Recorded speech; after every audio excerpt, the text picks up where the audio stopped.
Página 1. Homo emoticus, por Richard Ford Godbere. 0.0. Introducción. ¿Cómo te sientes? Mi gata pasa buena parte de su tiempo enfadada. Su manera habitual de demostrar ese enfado consiste en perseguir su propia cola y dar golpecitos con ella mientras suelta chillidos, gruñidos y bufidos. Un observador externo podría pensar que odia su cola y punto, pero yo puedo asegurarle que es una muestra de mal genio y va dirigida hacia mí. Lo hace cuando le doy de comer media hora tarde, o cuando me siento en su sitio en el sofá, o cuando cometo el espantoso crimen de permitir que llueva. Obviamente, Zazie no es ni mucho menos el único animal de compañía que expresa su ira ante la desobediencia de su dueño. Cualquiera que tenga un gato, un perro, un conejo, una serpiente o cualquier otra mascota sabe que sienten emociones y las expresan siempre que pueden. Son capaces de manifestar enfado, exigencia y afecto, a menudo todo ello a un tiempo. Las emociones parecen invadir a nuestros compañeros animales tan libremente como nos invaden a nosotros. Sin embargo, las apariencias engañan, en realidad, las mascotas no sienten emociones. Y antes de que te encastilles alegando que mi gato me quiere, me apresuraré a decir que no son solo las mascotas, tampoco los humanos sentimos emociones. Las emociones son solo un puñado de sentimientos que los occidentales decidimos meter en una misma caja conceptual hará unos 200 años. El concepto de emoción es una idea moderna, un constructo cultural. La noción de que los sentimientos son algo que acontece en el cerebro se inventó a principios del siglo XX. 1. Para la lingüista Anna Wierzbicka, solo hay una palabra relativa a los sentimientos que podría considerarse universal, el propio verbo sentir. 2. Pero lo que podemos sentir va mucho más allá de lo que en general se entiende por emoción. Está el dolor físico, el hambre, el calor o el frío, o la sensación de tocar algo.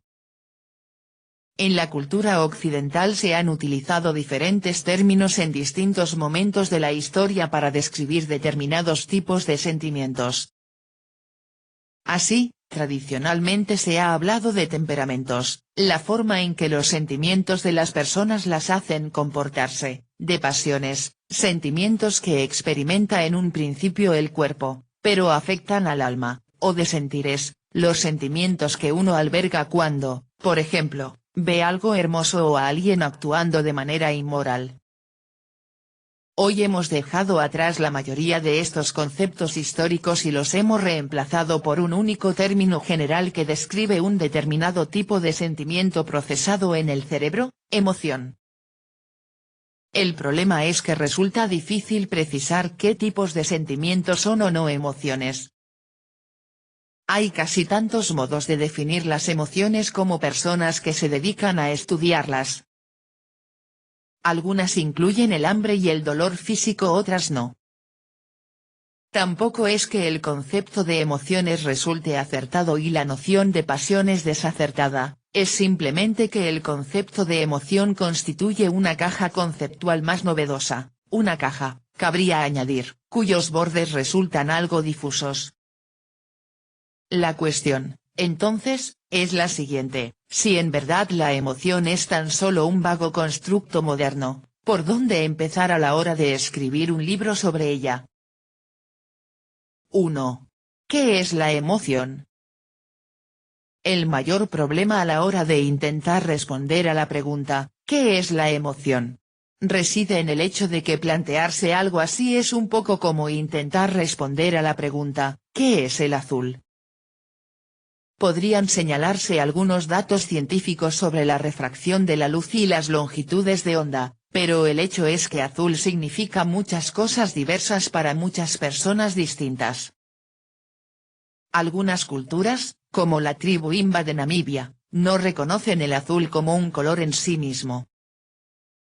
Lo conciben como un tipo de verde, uno de los muchos verdes que les permiten diferenciar entre los sutiles matices de las hojas en las selvas y praderas en las que viven.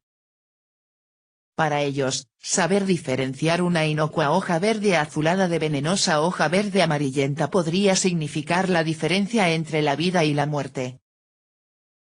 3. Si diseñáramos un test de colores y les pidiéramos a los miembros de la tribu Imba que clasificaran los objetos que se parecen al color de la hierba en una pila y los objetos que se parecen al color del cielo en otra, obtendríamos una pila con muchos verdes y otra con muchos azules. Comprensiblemente, eso podría llevarnos a pensar que los conceptos de verde y azul son universales. Pero si, en cambio, les pidiéramos que clasificaran los objetos en una pila azul y en otra verde, a buen seguro veríamos un montón de cosas azules en lo que un occidental denominaría casi con toda certeza la pila verde. En ese caso, de forma asimismo comprensible, pensaríamos que la percepción del color es un constructo cultural. 4. De manera similar, podríamos tomar fotografías de personas haciendo muecas basadas en diversas emociones tal como nosotros las entendemos, y luego formular la pregunta equivalente a, ¿de qué color es el cielo? Por ejemplo, podríamos preguntar, ¿qué cara pondrías cuando comes algo podrido? Entonces, cuando la tribu señalara la foto de una cara de asco, la boca entreabierta con los labios curvados hacia abajo, la nariz arrugada y los ojos entornados, la expresión que muchos en Occidente asocian a la repugnancia, parecería justificado afirmar que la repugnancia es universal.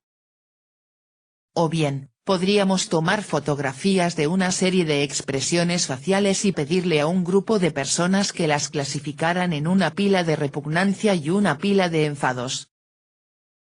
Puede que entonces nos sorprendiéramos al encontrar la cara de asco en la pila del enfado, junto con expresiones de sorpresa, ira, temor y confusión. Si eso sucediera, quizá nos convenceríamos también en este caso de que las emociones son un constructo cultural. La cuestión es, entonces, ¿cuál de estos dos métodos es el correcto? ¿Es cuestión de natura o de cultura? Bueno, como suele suceder cuando se trata de este tipo de preguntas binarias, la respuesta probablemente es sí. Volveremos a ello de forma mucho más detallada más adelante en este libro. Por ahora baste decir que tanto la cultura como la biología cuentan. Nuestra educación y nuestra cultura nos enseñan cómo se supone que debemos comportarnos cuando sentimos algo. Pero nuestros sentimientos en sí mismos pueden compartir un origen evolutivo.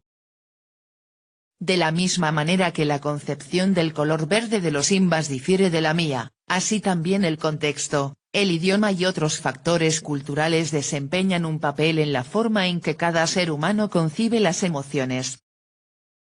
Todos podemos sentir cosas similares, aunque nuestro modo de concebir y expresar esos sentimientos cambia de una época a otra y de una cultura a otra. Es en esas importantes diferencias donde mora la historia de la emoción y, por ende, el presente volumen. 2. ¿Qué es la historia de la emoción? En este libro, pues, estoy plantando firmemente mi bandera en una disciplina en desarrollo denominada historia de la emoción, un campo que aspira a comprender cómo las personas concebían sus sentimientos en el pasado. Algunos estudios abarcan grandes extensiones de tiempo y examinan, por ejemplo, la larga historia del miedo humano. 5. Otros son bastante específicos y exploran los modos en que se concibieron las emociones en pequeñas áreas geográficas durante periodos concretos, como hace, por ejemplo, cierto estudio acerca de los regímenes emocionales que intervinieron en la Revolución Francesa. Hablaremos sobre los regímenes emocionales en breve. La historia de la emoción es una disciplina que ha generado cientos de teorías e ideas y está teniendo un creciente impacto en nuestra forma de entender el pasado. Aún así, La mayor parte del trabajo realizado en este ámbito ha sido de tipo especializado y académico, es decir, que no es exactamente el tipo de lectura que a uno le gustaría para relajarse a la orilla del mar. He escrito este libro porque en cierto modo me he impuesto la misión de compartir el maravilloso mundo de la historia de la emoción con tantas personas como pueda, de posibilitar que la mayor cantidad posible de lectores compartan el entusiasmo y la perspectiva que suscita esta nueva forma de entender las épocas pretéritas, y de ofrecer una nueva manera de ver el mundo, especialmente su pasado. Hay cientos de formas de estudiar las emociones en la historia. Se pueden escribir historias materiales de determinados objetos que narren relatos emocionales, como cartas perfumadas, objetos religiosos o juguetes infantiles. 7. Se puede examinar cómo han cambiado con el tiempo los nombres que definen las emociones y cómo ha variado el significado de los términos utilizados para describirlas. Por ejemplo, la palabra asco, que etimológicamente solo hacía referencia a la reacción física causada por un alimento de mal sabor, hoy se emplea para referirse a cualquier cosa que nos produzca repugnancia o repulsión, desde una fruta mohosa hasta un comportamiento corrupto. 8. A veces la historia de las emociones se parece un poco a las disciplinas de la historia intelectual o la historia de las ideas y de la ciencia en el sentido de que se esfuerza por descubrir cómo la gente concebía antaño los sentimientos y cómo entendía las emociones en el contexto de sus propias época y cultura. Hay muchas formas de abordar el tema, pero también unos pocos marcos conceptuales a los que los historiadores de la emoción volvemos una y otra vez al margen de cuál sea nuestra subdisciplina. El primero de ellos es el que hemos mencionado antes, los regímenes emocionales. Este término, acuñado por el historiador William Reddy, hace referencia a los comportamientos emocionales esperados que nos impone la sociedad en que vivimos. Dichos regímenes aspiran a explicar las formas de expresar las emociones que rigen en cualquier conjunto de circunstancias dado. Por ejemplo, en general se espera que un auxiliar de vuelo que atiende a los pasajeros de primera clase sea cortés y educado con ellos más allá de lo groseros que puedan mostrarse estos últimos. Su trabajo le impone un régimen emocional que pronto se convierte en una segunda naturaleza, una educada tranquilidad y una ilimitada paciencia. Estrechamente ligado a los regímenes emocionales está el denominado trabajo o esfuerzo emocional. Este término ha ido ampliando su significado hasta llegar a designar casi cualquier cosa, desde el mero acto de ser cortés hasta el hecho de ser el miembro de la familia, por lo general una mujer, que se encarga de realizar las tareas relacionadas con las emociones, como enviar tarjetas de felicitación y mantener la casa limpia para impresionar a los vecinos cuando vienen de visita. Sin embargo, inicialmente tuvo sus raíces en el pensamiento marxista. El término lo acuñó la socióloga Arlie Hochschild, que describió el trabajo emocional como la necesidad de inducir o reprimir sentimientos a fin de mantener la compostura externa que suscita el estado mental apropiado en los demás. 10. Puede que esto nos parezca similar al régimen emocional. La diferencia en palabras de otro sociólogo, Dmitry Salin, estriba en que el trabajo emocional es el plus significado emocional que el Estado, o su régimen emocional, extrae sistemáticamente de sus miembros. Volviendo a nuestro auxiliar de vuelo, el régimen emocional es lo que hace que siga sonriendo, aunque el cliente se muestre grosero, mientras que el trabajo emocional es el esfuerzo que le requiere seguir sonriendo por más que en el fondo le gustaría pegarle un grito al cliente. En otras palabras, el trabajo emocional es el esfuerzo requerido para mantenerse dentro de un determinado régimen emocional. El trabajo emocional existe porque los regímenes emocionales son de naturaleza jerárquica, nos vienen impuestos por algún tipo de autoridad superior, con frecuencia el Estado, pero a veces también las religiones, las creencias filosóficas o los códigos morales a los que nos adherimos en virtud de nuestra educación. Dado que el trabajo emocional puede ser física y mentalmente agotador, mantenerse fiel a un régimen emocional resulta difícil. La gente necesita acceder a lugares donde poder dar rienda suelta a sus emociones. William Reddy acuñó el término refugios emocionales para referirse a dichos lugares. El bar del hotel que frecuenta el auxiliar de vuelo para desahogarse con sus colegas hablando del pasajero grosero de primera clase podría ser uno de tales refugios. Estos pueden ser un instrumento de revolución, sobre todo cuando los sentimientos reprimidos se convierten en el combustible que alimenta un cambio de régimen emocional. Pero la forma en que expresamos nuestras emociones no siempre nos viene impuesta desde arriba. A veces brota de la propia gente y la propia cultura. Esas pautas emocionales surgidas desde abajo se conocen entre los historiadores de la emoción como comunidades emocionales, un concepto propuesto en un principio por la historiadora Barbara Rosenwein. 11. El término hace referencia a las corrientes de sentimiento compartido que unen a una determinada comunidad. Cualquiera que haya ido a visitar a sus suegros durante una hora en apariencia interminable sabrá a qué me refiero, sus formas de expresarse pueden ser distintas de parte a parte de aquellas a las que estamos acostumbrados. Mi familia, por ejemplo, es bastante bulliciosa. A nosotros, y eso incluye a mi madre, nos gusta gastar bromas pesadas, contar historias absurdas, provocarnos de manera afectuosa unos a otros, y, como somos una familia mayoritariamente académica, mantener conversaciones cultas en el tono más vulgar posible. Pero ni siquiera se me pasaría por la cabeza infligir ese tipo de comportamiento a la familia de mi esposa. Ello se debe al hecho de que cada familia ha formado su propia comunidad emocional, con sus propias pautas de comportamiento y de expresión. Uno experimenta la misma sensación cuando viaja a otros países. Aunque en realidad no hace falta ir muy lejos.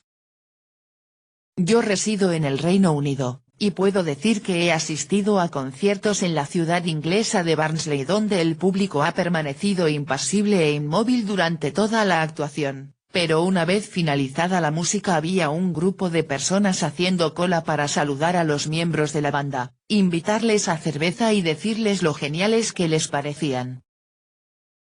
La comunidad emocional específica de esta ciudad se rige por una especie de estoica virilidad independientemente del sexo de cada cual, que niega el tipo de expresión apasionada que suele verse en las actuaciones musicales celebradas en otros lugares, incluso en pueblos situados a solo unos pocos kilómetros de distancia. La gente puede formar parte de más de una comunidad o régimen emocional. Por ejemplo, la tolerancia de nuestro auxiliar de vuelo en lo relativo al régimen emocional de su trabajo podría no hacerse extensiva a su afición al fútbol. Así, cuando se halla en las gradas rodeado de los hinchas de, pongamos, el Manchester United, ese mismo hombre que muestra una paciencia aparentemente infinita en el trabajo puede actuar de forma brutal y grosera frente a un aficionado de un equipo contrario.